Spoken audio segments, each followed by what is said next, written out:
नमस्कार, जनपक्ष में आपका स्वागत है। मैं हूं प्रियदर्शन। दोस्तों, अमेरिका अपने 250 बरस पूरे होने का जश्न मना रहा है। ये 4 जुलाई 1776 की बात है, जब अमेरिका का डिक्लेरेशन ऑफ इंडिपेंडेंस वजूद में आया था।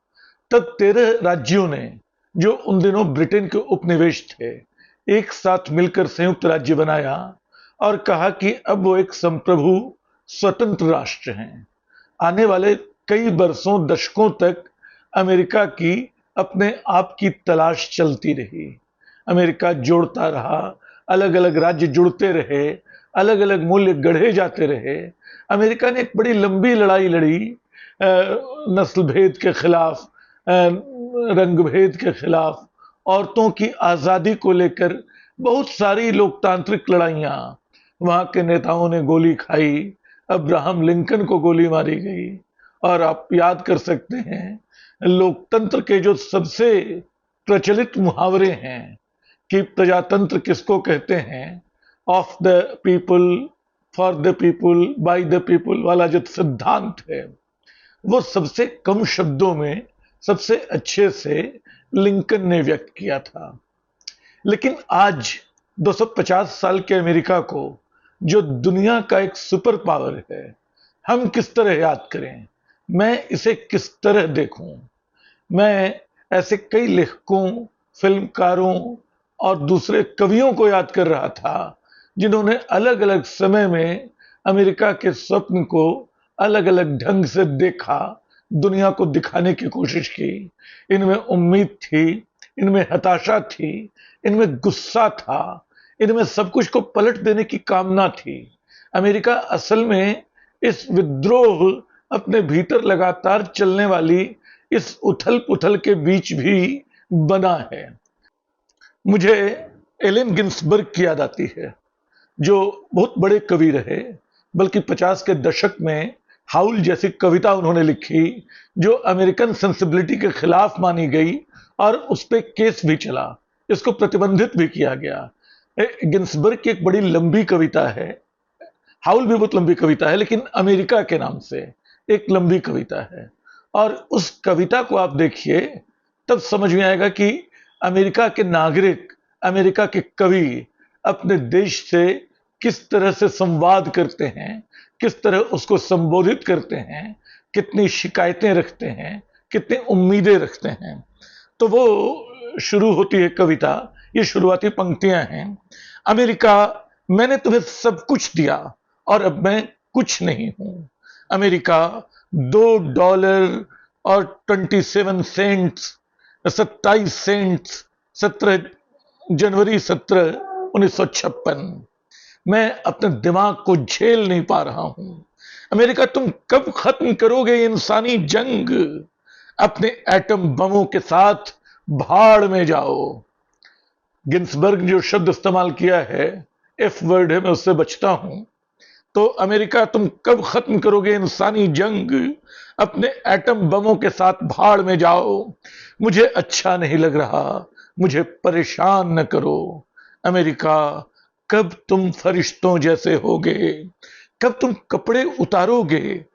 कब तुम अपनी कब्र से खुद को देखोगे?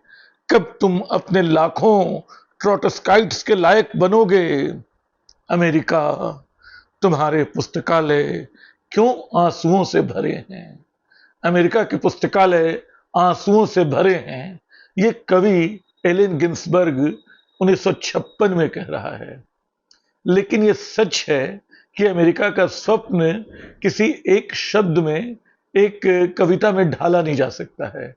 मुझे कहते हुए ख्याल है कि अमेरिका के नाम से एक उपन्यास जो है, वो काफका का भी है, जो अधूरा छूटा हुआ उपन्यास है। उसमें किशोर लड़का, जो अपने पिता, माता पिता द्वारा एक तरह से दंडित करने के लिए, क्योंकि उसने अपने यहां काम करने वाली महिला से संबंध बनाया और उसको संतान हो गई, तो उस किशोर को अमेरिका भेज दिया जाता है। अमेरिका किस तरह वो देख रहा है अमेरिका को, इस नई दुनिया को, इस पे उपन्यास हो सकता था, शायद अधूरा रह गया। लेकिन अमेरिका एक नई दुनिया है, इसका ख्याल उन दिनों कई लोगों को था। एक और अमेरिकी कवि हुए, वो वाल्ट विटमैन। वाल्ट विटमैन ने, ये 19वीं सदी के कवि थे, और उन्होंने, उनकी एक बड़ी छोटी सी कविता है, टू फॉरेन लैंड्स। वो लिखते हैं कि मैंने सुना तुम कुछ ऐसा चाहते हो जिससे नई दुनिया नाम की पहेली हल हो, और अमेरिका को और उसके कुलांचे भरते लोकतंत्र को समझना चाहते हो। असल में अंग्रेजी में जो शब्द है वो एथलेटिक डेमोक्रेसी है। एथलेटिक डेमोक्रेसी के लिए मेरी समझ में नहीं है कि मैं कौन सा शब्द इस्तेमाल करूं, तो मैंने कुलांचे भरता लोकतंत्र इस्तेमाल किया। मैंने सुना कि तुम कुछ ऐसा चाहते हो जिससे नई दुनिया नाम के पहेली हल हो, और अमेरिका को उसकी एथलेटिक डेमोक्रेसी को समझना चाहते हो। इसलिए मैं तुम्हें भेजता हूं अपनी कविताएं कि उनमें तुम देखो, वह देखो जो तुम चाहते हो। ये वाल्ट विटमैन ने 19वीं सदी में कहा था। लेकिन 19वीं सदी का अमेरिका शायद एक मासूम अमेरिका था, एक उत्पादक देश जो दुनिया भर के लोगों को जुटा रहा था, तमाम तरह के विरोधाभासों से लड़ रहा था, और एक नई औद्योगिक पद्धति, निर्माण पद्धति, उत्पादन पद्धति, रचना पद्धति सब विकसित करने की कश्मकश में था। हेनरी जेम्स एक बड़े उपन्यासकार हुए। उनका उपन्यास the portrait of a lady बहुत चर्चित है। मैंने बरसों पहले पढ़ा था, उसके प्रभाव से मुक्त नहीं हो पाया। उसमें इजाबेल आर्चर उसकी नायिका है। वो अमेरिका से लंदन आई है एक पारिवारिक हादसे के बाद। यहां उसको कई लोग मिलते हैं, और एक बार, शायद मैं भूल रहा हूं, ऑसमंड नाम का किरदार है जिससे बाद में वो शादी करती है। एक तरह से मायूस भी होती है, लेकिन ऑसमंड से किसी बातचीत में ऑसमंड उससे पूछता है, यूरोप को घूमने के संदर्भ में। यूरोप उन दिनों अमेरिका के मुकाबले एक खुर्राट अनुभवी देश माना जाता था। तो वो पूछता है कि would you like to have the cup of experience, क्या तुम अनुभव का प्याला पीना चाहती हो? इजाबेल आर्चर का जवाब है, no, I don't want to touch it, it is a poisonous cup. मैं इसे छूना तक नहीं चाहती, ये एक जहरीला प्याला है। अनुभव का ये जहरीला प्याला आने वाले वर्षों में अमेरिका ने इस तरह पिया कि पूरी 20वीं सदी पे उस जहर की छाप तरह तरह से बिखरी रही, और अमेरिका जिन सपनों, जिन महत्वाकांक्षाओं के साथ एक युवा देश के रूप में खड़ा हो रहा था, वो लेट कैपिटलिज्म का, वृद्ध पूंजीवाद का एक बीमार प्रतीक बनता चला गया।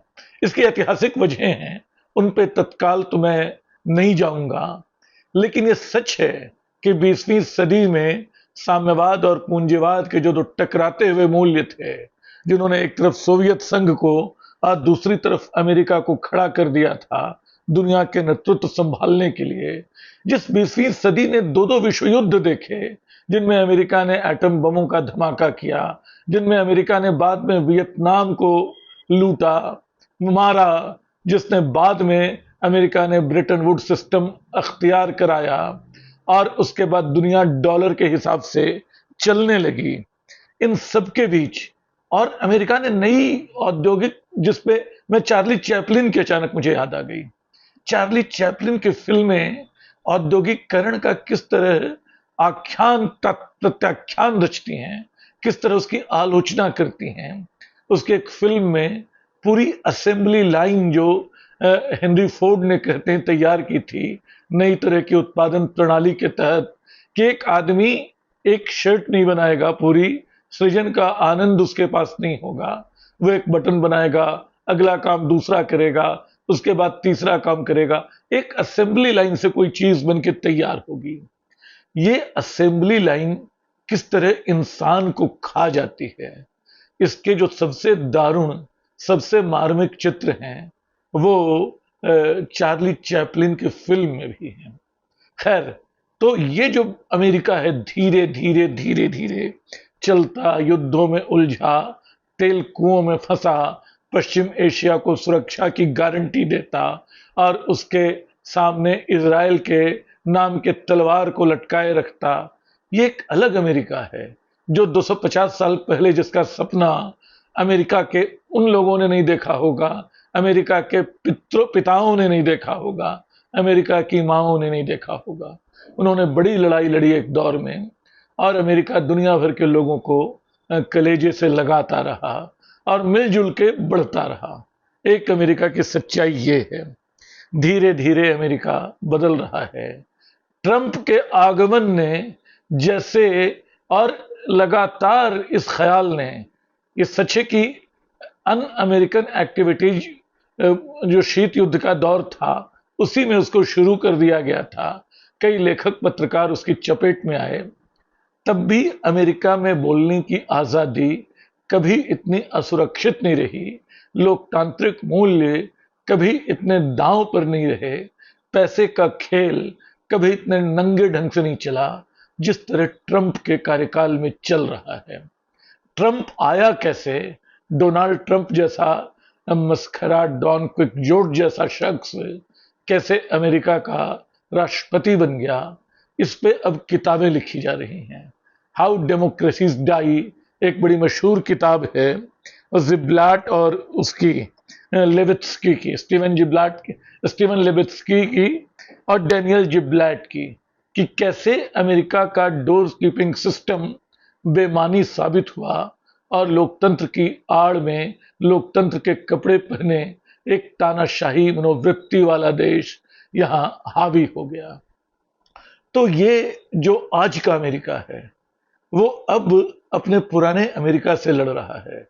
मागा का जो आंदोलन है, मेक अमेरिका ग्रेट अगेन, असल में ये अति राष्ट्रवाद का मारा आंदोलन है जो खुद अपनी ही कब्र खोद रहा है, जैसे एलेन गिन्सबर्ग की कविता को सच कर रहा हो कि तब कब तुम अपनी कब्र से खुद को देखोगे अमेरिका। तो आज अमेरिका जैसे खुद को देख रहा है। अभी जो वहां एक बहुत मेजर बदलाव ट्रंप ने किया था, इत्तेफाक से सुप्रीम कोर्ट ने उसको खारिज कर दिया, वो ये था कि अमेरिका में जो प्रवासियों के बच्चे पैदा हुए हैं वो अमेरिकी नागरिक नहीं होंगे। यानी पहले ये था कि जो भी अमेरिका में पैदा हुआ वो अमेरिका का नागरिक है, उसका अधिकार है। लेकिन ट्रंप ने कहा कि बहुत सारे प्रवासी आते हैं, वो प्रवासी उनके बच्चे अमेरिका के नागरिक हो जाते हैं, इनको रोकना होगा। तो उन्होंने नया नियम बना दिया। सुप्रीम कोर्ट ने अभी ज्यादा दिन नहीं हुए, शायद हफ्ते 10 दिन हुए होंगे, जब इस कानून को रद्द कर दिया। कहा नहीं, जो अमेरिका में पैदा हुआ है, कहीं से भी आया हो, वो अमेरिका का नागरिक है। तो ये एक बड़ी राहत है। लेकिन आज का अमेरिका 21वीं सदी का अमेरिका, और ये सच है कि वो एक सुपर पावर है, वो डूब नहीं रहा है। आप देखिए कि दुनिया की कितनी बड़ी ताकत उसने जुटा ली है। ट्रिलियन की इकोनॉमी की जो हम बात करते हैं, भारत अभी $4 ट्रिलियन की इकोनॉमी नहीं हो पाया है। अमेरिका $32 ट्रिलियन की इकोनॉमी है। ये वर्ल्डोमीटर जो है इकोनॉमी का, जीडीपी का, वो बता रहा है। और बाकी उससे कितना पीछे हैं? चाइना जो है, चीन जो है, $20 ट्रिलियन पे है। जर्मनी 5.45 ट्रिलियन पे है। और बाकी किसी देश की इकोनॉमी 5 ट्रिलियन के पार नहीं है। तो सोचिए $32 ट्रिलियन कितनी बड़ी रकम होती है। तो अमेरिका आज भी super super super duper power है। अमेरिका आज भी सबसे बड़ी सैन्य शक्ति है। $8 खरब से ऊपर का उसका सैन्य रक्षा बजट है। इसकी तुलना में दूसरे नंबर पे दुनिया की सबसे ताकतवर मानी जाने वाली सेना जो रूस की कही जाती है, हालांकि चीन लगातार उसको टक्कर दे रहा है, उसकी 2 खरब के ऊपर की उसका रक्षा बजट है। तो हर ढंग से अमेरिका शिखर पे है। और इन 250 वर्षों में मैंने तो 2-4 कलाकारों और फिल्मकार या लेखकों के, कवियों के नाम लिए। भरा पड़ा है अमेरिका ऐसे तमाम तरह के प्रयोगशील लेखकों, कवियों, चित्रकारों, संगीतकारों से कि आप उनको देखते सुनते चले जाएं। एक बहुत विराट दुनिया आपके सामने खुलती जाती है। आप इस आधुनिक अमेरिका पे गर्व कर सकते हैं। लेकिन साथ साथ विडंबना यह है कि अमेरिका आपको वितृष्णा से भी भर देता है। उसने जितना ताकत अर्जित किया, जितनी ताकत अर्जित की, शायद संवेदना उससे कम अर्जित की, या संवेदना की कीमत पर ही ये ताकत अर्जित की। इस बात को बहुत सारे अमेरिकी नागरिक समझते हैं। इन दिनों जब ईरान का युद्ध चल रहा है, बल्कि अब तो ठीक है कि उसमें युद्ध विराम की स्थिति है और बातचीत चल रही है, तब भी हमने देखा कि अमेरिका का रवैया कितना गैर जिम्मेदार रहा। तो इस 250 बरस पुराने मुल्क को हम किस तरह याद करें?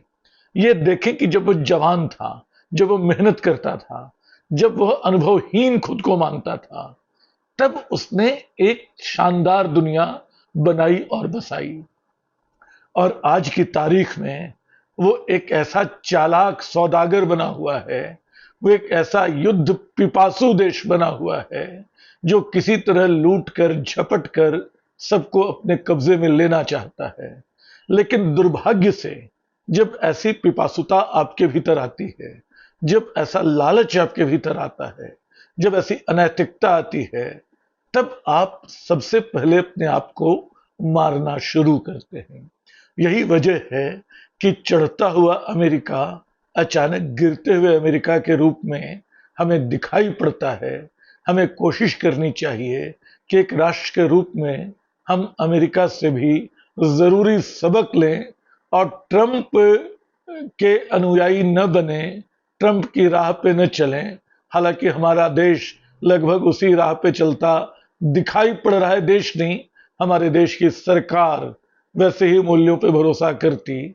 उम्मीद करें कि इस अमेरिका से अमेरिका खुद सीखेगा। इस दौर में हमें भी सीखने की जरूरत है।